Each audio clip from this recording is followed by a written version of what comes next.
Hey, Michael with XForcePC. Want to talk to you or show you how we're running Microsoft Flight Sim on our General Aviation Dream package. You know, most of our customers are, X-Plane customers, but you do have the ability, if you choose to run Microsoft Flight Sim on the system as well. But there are a couple of things that you may not know about, a couple of little tips and tricks that I've picked up on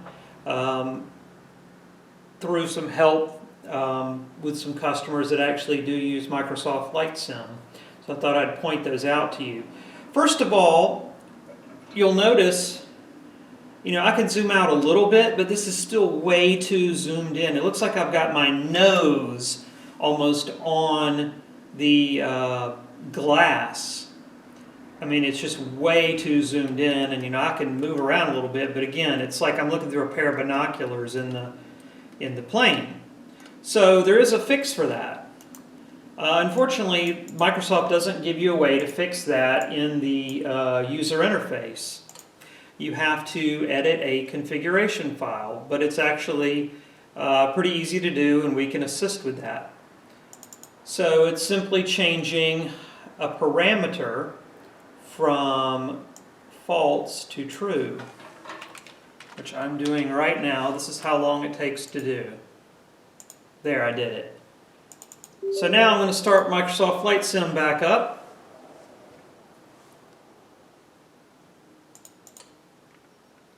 And now you'll notice, once we finally get through all of the gyrations I have to do here, you'll notice that we have a much different view. We have a wide view. So what I did in that config file is I enabled widescreen view. In other words, I told the simulator, yeah, we're running something really wide here. And now you see we have more of a normal view.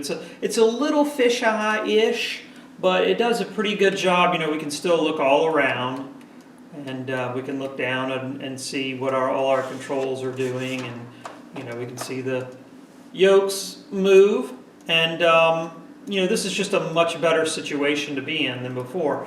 And if you find this is a little too zoomed out, you can zoom in a little bit on there if you like, and just kind of get it how you like it. Or you can zoom way out, and this is a little unrealistic. This is almost like you're sitting in the back seat, very fisheye looking. So somewhere around here is probably the sweet spot for Microsoft Flight Sim. Now the other thing is, you might say, well, I've got all these instruments here. Why do I have this instrument panel in my way up here? If you want to get rid of all that instrument panel, you can actually do that as well. So let me get out of here. That's also editing a file. So you do have to edit the individual plane.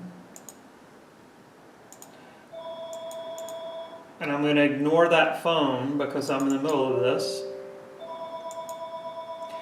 So you have to edit the plane and basically tell it not to have any type of interior.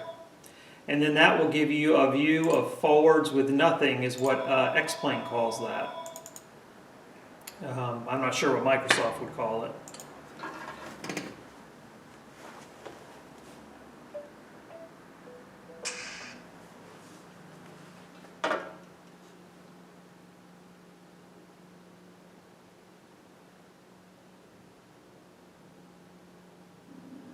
And so now we have a forwards view with nothing but scenery.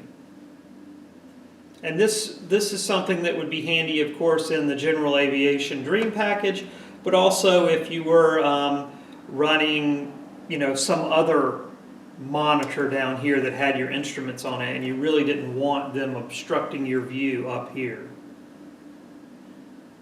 And so that works out kind of nicely. So those are the types of things we can help with. They're not a big deal, but it's not something that's out there in the open. It's not a checkbox inside of the program that you can check. So you kind of have to do some research to find those little tips and tweaks, and that's the type of stuff we can help with.